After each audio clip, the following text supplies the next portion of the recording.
नमस्कार से न्यूज भारत में आप सभी का स्वागत है। वक्त हो चुका है न्यूज बुलेटिन का। इस बुलेटिन में बात करेंगे चौपारण की, जहां दुर्गा पूजा को लेकर थाना परिसर में शांति समिति की बैठक हुई संपन्न। आगे चर्चा होगी दमोह की, जहां सिंग्रामपुर में होने वाली कैबिनेट बैठक की तैयारियों का जायजा लेने पहुंचे मंत्री धर्मेंद्र सिंह लोधी। इन तमाम खबरों पर करेंगे विस्तार से चर्चा। चौपारण में दुर्गा पूजा को लेकर चौपारण थाना परिसर में सोमवार को शांति समिति की बैठक आयोजित हुई। बैठक की अध्यक्षता बीडीओ एससीओ सीमा कुमारी ने की, वहीं संचालन पूर्व मुखिया शंभू नारायण सिंह ने किया। बैठक में प्रखंड के कई बुद्धिजीवी, समाज सेवी और जनप्रतिनिधि शामिल हुए और अपने क्षेत्र में होने वाली दुर्गा पूजा के बारे में जानकारी दी। थाना प्रभारी अनुपम प्रकाश ने कहा कि प्रशासन की हुड़दंगियों पर पैनी नजर रहेगी और सभी दुर्गा पूजा समिति को प्रशासन की तरफ से आदेश दिया गया कि सभी पंडाल में सीसीटीवी कैमरा लगाना अनिवार्य है। क्षेत्र के लोग अफवाहों से बचते हुए पर्व को हंसी खुशी माहौल में मनाएं। बैठक में उप प्रमुख प्रीति गुप्ता, विधायक प्रतिनिधि रामफल सिंह, मुखिया अर्चना हेमरोम, जानकी यादव, सुनीता देवी सहित कई गणमान्य लोग उपस्थित थे। हजारीबाग से सी न्यूज संवाददाता मुकेश सिंह की रिपोर्ट। दमोह जिले की सबसे बड़ी विधानसभा जबेरा के ग्राम सिंग्रामपुर में आगामी 5 अक्टूबर को होने वाली कैबिनेट बैठक की तैयारियां शुरू हो गई हैं। कार्यक्रम स्थल की व्यवस्था का जायजा लेने धर्मेंद्र सिंह लोधी द्वारा जबेरा विधायक एवं राज्य मंत्री मध्य प्रदेश प्रशासन पहुंचे, जहां व्यवस्थाओं को लेकर निर्देश दिए। इस दौरान मंत्री प्रशासनिक अधिकारियों के साथ सिंगौरगढ़ किला, निदान वाटरफॉल, रेस्ट हाउस, मां भद्रकाली मंदिर सहित विभिन्न स्थानों पर पहुंचे। सिंगौरगढ़ किला दमोह जिले की विरासत और संस्कृति का गढ़ माना जाता है। अनेकों राजघरानों के इतिहास की गाथा यहाँ जुड़ी है। ऐतिहासिक किले और रानी की वीर गाथाओं का इतिहास यहाँ जुड़ा है। ऐसे में जबेरा विधानसभा के पवित्र क्षेत्र में मध्य प्रदेश शासन के मुखिया एवं मंत्री मंडल की बैठक का आयोजन किया जाना है। दमोह से सी न्यूज संवाददाता संतोष मोदी की रिपोर्ट। हिंदू एकता समूह द्वारा एक पदयात्रा नगर अवागढ़ में निकाली गई, जिसमें राष्ट्रीय गायिका कवि सिंह एवं मुख्य अतिथि महाराज ऋषिराज सिंह मौजूद रहे। कवि सिंह 3 महीने से हिंदू राष्ट्र यात्रा हरिद्वार से रामेश्वर कर रहे हैं, जिसमें वह रामेश्वर से मिट्टी लाकर वापस हरिद्वार जा रहे हैं। तो हिंदू एकता समूह के संस्थापक शुभम हिंदू ने पदाधिकारियों के साथ पदयात्रा निकाल हिंदू राष्ट्र की मांग का समर्थन किया। हिंदू एकता समूह की मुक्त मांग है कि भारत में जल्द से जल्द गौमाता को राष्ट्रमाता एवं भारत को सनातन राष्ट्र घोषित करें। हिंदू एकता समूह के संस्थापक शुभम हिंदू ने कहा कि कवि सिंह एक राष्ट्रीय हिंदूवादी सिंगर हैं, जो पूरे भारत में हिंदू राष्ट्र घोषित करने की मांग कर रही हैं। कवि सिंह के समर्थन में राष्ट्रीय बजरंग दल, किसान गौरक्षक सेवा दल, भारतीय किसान यूनियन किसान का साथ मिला। इस मौके पर उदय, अतुल, मुकेश आदि लोग मौजूद रहे। जय श्री राम, जय गौ माता। आप सभी को पता है कि हिंदू एकता समूह लगातार गौ सेवा का कार्य कर रहा है और हिंदू राष्ट्र की मुहिम एक संगठन नहीं, सारे संगठन पूरे भारत देश में लगातार मुहिम चला रहे हैं। ऐसे ही हमारी जो राष्ट्रीय सिंगर हैं कवि सिंह जी, जो हमारे साथ खड़ी हैं, हमारी अवागढ़ की पवित्र भूमि पे आई हैं, वो भी लगातार 3 महीने से हरिद्वार से रामेश्वरम तक की यात्रा की, वहां से मिट्टी उठा के अब दोबारा हरिद्वार जा रही हैं और लगातार वह हिंदू राष्ट्र की मांग कर रही हैं, जिस मुहिम का हिस्सा हिंदू एकता समूह भी है, राष्ट्रीय बजरंग दल भी है, किसान गौरक्षा सेवा दल भी है और जितने भी हिंदूवादी संगठन है भारत के, सारे इस मुहिम के साथ जुड़े हुए हैं और लगातार हम लोग गौ सेवा करते रहेंगे। और आपको बताना चाहेंगे कि हमारा संगठन दिसंबर में गौ माता को राष्ट्रमाता घोषित करने के लिए वृंदावन से एक लखनऊ तक की पदयात्रा भी निकाल रहा है, जिसमें आप सभी लोगों का सहयोग चाहिए और आप लोग जगातार हमारी गौ सेवा में सहयोग करते रहें। राष्ट्र की मांग करेंगे, उसी संगठन हिंदू राष्ट्र की जो कवि सिंह जी मांग कर रही हैं, उस मांग को भी हम साथ में लेके चलेंगे जो मांग है। एटा से सी न्यूज संवाददाता लखन यादव की रिपोर्ट। लातेहार जिले के बरवाडीह प्रखंड पंचायत केड़ अंतर्गत जल जीवन मिशन संवेदक और अधिकारियों की वजह से भ्रष्टाचार की भेंट चढ़ गया है। जल नल योजना पंचायत केड़ में कई महीने से चल रही है, लेकिन अभी तक लोगों को पानी नहीं पहुंचा पाई है।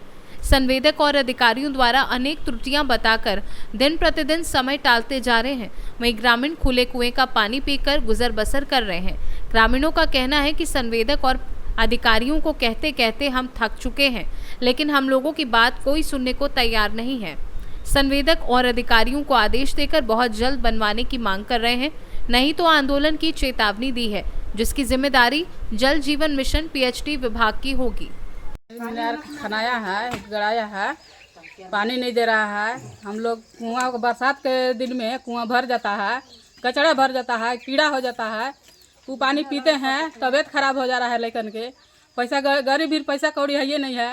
हॉस्पिटल में कहाँ से जा पाएंगे। कोई के तबीयत खराब हो जा रहा है, मर जा रहा है। पानी हम इनके चालू कराएगा तबे ना पियेंगे।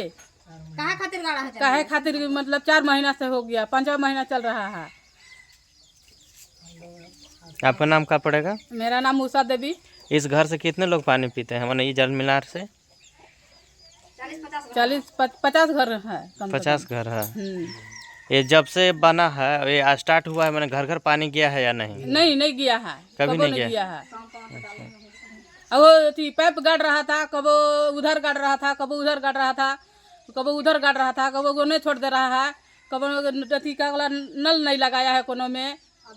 अभी तक ले कंप्लीट नहीं हुआ है। मोटर डाल के छोड़ दिया है हम लोग के। लातेहार से सी न्यूज संवाददाता बबलू खान की रिपोर्ट।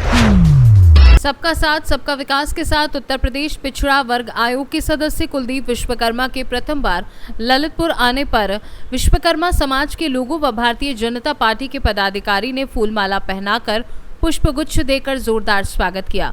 सम्मान समारोह में विश्वकर्मा समाज के लोगों ने अपना उद्बोधन दिया। तदुपरांत कुलदीप विश्वकर्मा को भगवान विश्वकर्मा की स्मृति चिन्ह देकर सम्मानित किया। कार्यक्रम में विश्वकर्मा समाज के लोहकार, काष्ठकार, शिल्पकार, ताम्रकार, स्वर्णकार, विश्वकर्मा समाज के सभी गणमान्य व्यक्ति सहित भारतीय जनता पार्टी के वरिष्ठ नेता उपस्थित रहे। विशेष तौर से बहुत बहुत धन्यवाद जो भारत की चौथा स्तंभ है, पत्रकार बंधुओं को भी सादर प्रणाम। माननीय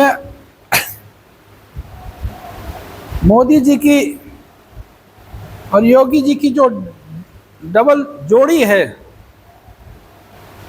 यह बड़े ही सौभाग्य से हमको भगवान ने दी है।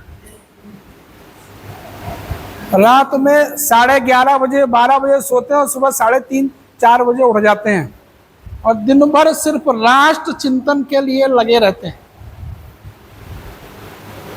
अभी हम लोगों की बैठक हुई लखनऊ में, उसमें लखनऊ में जो बताया माननीय मुख्यमंत्री जी ने कि हम सब लोग सकारात्मक सोच पर चलें। आदरणीय अखिलेश यादव जी की सरकार में 5 साल में मात्र 17% पिछड़ा वर्ग के नौजवानों को रोजगार मिला है और हमारी सरकार ने, भारतीय जनता पार्टी की सरकार ने 7.5 साल में 37% रोजगार दिया है। ललितपुर से सी न्यूज संवाददाता विकास सोनी की रिपोर्ट। इगलास तहसील मुख्यालय सभागार में उपजिलाधिकारी शाश्वत त्रिपुरारी की अध्यक्षता में ब्लॉक पोषण समिति की बैठक आयोजित की गई, जिसमें समिति के विभिन्न विभागों से अधिकारी उपस्थित हुए। तहसील मुख्यालय पर हुई ब्लॉक पोषण समिति की बैठक में पंचायती राज विभाग, ग्राम विकास विभाग, आपूर्ति विभाग, स्वास्थ्य विभाग, मनरेगा विभाग, राज्य आजीविका मिशन एवं बाल विकास सेवा आदि द्वारा प्रतिभाग किया गया। उपजिलाधिकारी शाश्वत त्रिपुरारी द्वारा बैठक में उपस्थित समस्त अधिकारियों को अपने अपने विभाग की कार्य योजनाओं को समय से पूर्ण कराने के निर्देश दिए। इगलास से सी न्यूज संवाददाता इंद्रजीत प्रेमी की रिपोर्ट। रतलाम के भोई मोहल्ला के निवासियों ने लंबे समय से चली आ रही मांगों के प्रति सरकार और प्रशासन का ध्यान आकर्षित करने के लिए एक अनूठा प्रदर्शन किया। निवासियों ने नाले में उतरकर अपनी मांगी दोहराई, जिसमें उन्होंने मोहल्ले में आने जाने के लिए अलग से रास्ता और पुलिया बनाने की मांग की। निवासियों का कहना है कि इस समस्या को लेकर वे कई वर्षों से प्रशासन से गुहार लगा रहे हैं, लेकिन अभी तक कोई ठोस कदम नहीं उठाया गया है। पूर्व में महापौर ने मौके पर जाकर समस्या के समाधान का आश्वासन दिया था, लेकिन समस्या जस की तस बनी हुई है। प्रदर्शन के दौरान क्षेत्रीय पार्षद यास्मीन शेरानी, नायब तहसीलदार आशीष उपाध्याय और नगर निगम के इंजीनियर भी मौके पर पहुंचे, लेकिन निवासियों ने उनकी बात मानने से इनकार कर दिया और अपना विरोध जारी रखा। स्थिति को शांत करने के लिए महापौर प्रहलाद पटेल धरना स्थल पर पहुंचे और निवासियों को 15 दिन में काम शुरू कराने का आश्वासन दिया। हालांकि निवासियों ने चेतावनी दी कि यदि तय समय सीमा के भीतर काम नहीं शुरू हुआ तो वे सामूहिक रूप से सर मुंडवाकर नगर निगम में प्रदर्शन करेंगे। आपने चक्का जाम किया था, धरना दिया था, क्या मांग है, क्या आश्वासन मिला? हमारी मांग थी कि हमारी 15 साल से एक ही मांग है कि हमारे यहाँ रास्ता नहीं है, ना एम्बुलेंस आ सकती, ना फायर ब्रिगेड आ सकता है तो हमारी पुल बनाने के रास्ते की मांग थी, यहाँ पे हमारे रास्ता बनाया जाए। 100 घर की बस्ती है हमारी, ये 15 साल से हमारी एक ही मांग चल रही है। तो क्या हो रहा है, क्या कहा आप लोग? देखो, महापौर जी आए थे, उन्होंने 15 दिन का आश्वासन दिया और बोले हैं कि 15 दिन के अंदर आपको माल मटेरियल डलवा देंगे और दिवाली पहले पहले ये काम चालू कर देंगे। महापौर जी के कहने पे हमने धरना प्रदर्शन बंद कर दिया है। एक बार और चांस दे के देखते हैं, यदि हमारे साथ फिर धोखा हुआ और हमारी मांगे नहीं मानी गई तो हम नगर निगम के मरने पे नगर निगम के सामने 100 घर की बस्ती वाले अपना मुंडन कराएंगे। क्या नाम? मेरा नाम है। महापौर जी, भोई मूल्य क्षेत्र में रहवासियों ने चक्का जाम किया था, आप आए समझाइए क्या मांग थी इनकी और क्या आश्वासन दिया गया? काफ़ी समय से यहाँ पे नाले की मांग थी, इसके ऊपर एक ब्रिज बनाना था। पूर्व में हमने टेंडर किया, लेकिन ठेकेदार की मृत्यु हो गई, तो काफ़ी समय तक उसके बेटे से और इनसे बात चलती रही कि आप काम शुरू करो, लेकिन उन्होंने फिर काम शुरू नहीं किया। अंततः फिर हमने फिर से टेंडर किया और आज शाम को टेंडर भी खुलने वाला है।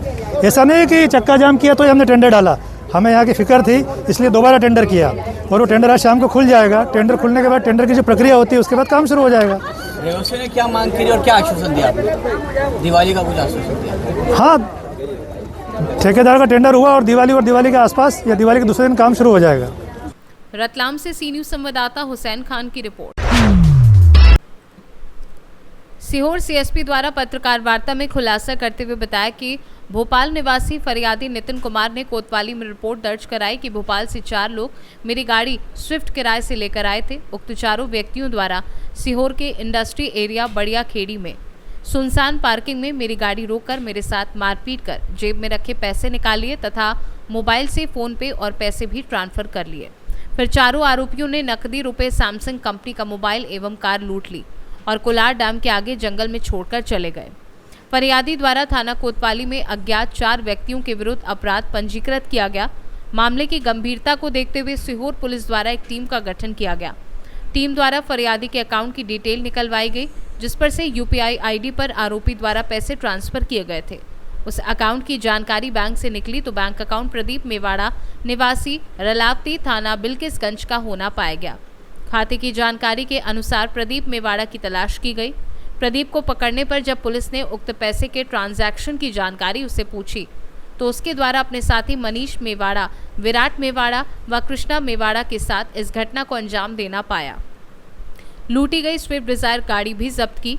इनका एक अन्य साथी मनीष मेवाड़ा घटना दिनांक सहित मोबाइल लेकर फरार होना बताया गया है। आरोपियों से चोरी व लूट के अन्य मामलों में पुलिस द्वारा पूछताछ की जा रही है। दिनांक 24 सितंबर को थाना कोतवाली में फरियादी नितिन कुमार सनोडिया थाने में उपस्थित होकर उन्होंने कंप्लेन की थी कि 23 तारीख को शाम करीब 7 बजे 4 लोगों ने इनकी स्विफ्ट कार को बुक किया भोपाल से, और भोपाल से बुक करके सीहोर के लिए आ रहे थे। इंडस्ट्रियल एरिया बढ़िया खेड़ी में इन्होंने 4 लोगों ने स्विफ्ट गाड़ी को रुकवाया। ड्राइवर के साथ जो फरियादी है उसके साथ मारपीट की, उसके 10,000 रुपए लूटे, मोबाइल लूटा और अपने उसके यूपीआई आईडी से अपने मोबाइल में इन्होंने पैसा ट्रांसफर कराया और उसकी गाड़ी लेकर फरार हो गए। तत्काल पुलिस ने एफआईआर की, आरोपियों की पतारसी के लिए प्रयास किया। यूपीआई आईडी का पता किया तो एक आरोपी चिन्हित हुआ बिल्किसगंज वाला। उस आरोपी को पकड़कर अन्य आरोपियों के बारे में पूछताछ की तो 3 अन्य आरोपियों के बारे में बताया जो शाजापुर जिले के रहने वाले हैं। अभी 2 आरोपी उसकी निशानदेही पर 2 आरोपी और गिरफ्तार कर लिए हैं। पूछताछ जारी है। अभी माननीय न्यायालय में पेश करके पुलिस रिमांड दिया गया है। अन्य वारदातों के बारे में भी उनसे पूछताछ जारी है। यूपीआई में उसने 13,000 रुपए ट्रांसफर कराया। सीहोर से सी न्यूज संवाददाता रजनी राय की रिपोर्ट। उचित मुआवजे की मांग को लेकर किसानों ने 113वें दिन अनिश्चितकालीन धरना जारी रखा। पीएनसी कंपनी बेस कैंप स्थल मसोई में सोमवार को धरने पर बैठे दर्जनों किसानों ने अनदेखी पर बिहार सरकार को चेताया। धरना पर बैठे किसान संघर्ष मोर्चा कैमूर सचिव अनिल सिंह ने कहा कि किसान पिछले 13 दिन से धरने पर बैठे हैं, लेकिन सरकार का कोई मंत्री, विधायक, सांसद आदि किसानों को धरना स्थल पर मिलने नहीं आया। उन्होंने सरकार को चेतावनी देते हुए कहा कि बिना उचित मुआवजे के 1 इंच सड़क निर्माण कैमूर जिले में नहीं होने दिया जाएगा। सचिव ने बिहार सरकार के द्वारा किसानों की मांगों को अनदेखा करने पर नाराजगी जताई। किसान संघर्ष मोर्चा कैमूर और भारतीय किसान यूनियन कैमूर के संयुक्त रूप से चलाए जा रहे आंदोलन के दबाव में बिहार सरकार ने एमवीआर समीक्षा के लिए समिति गठित करने की घोषणा की।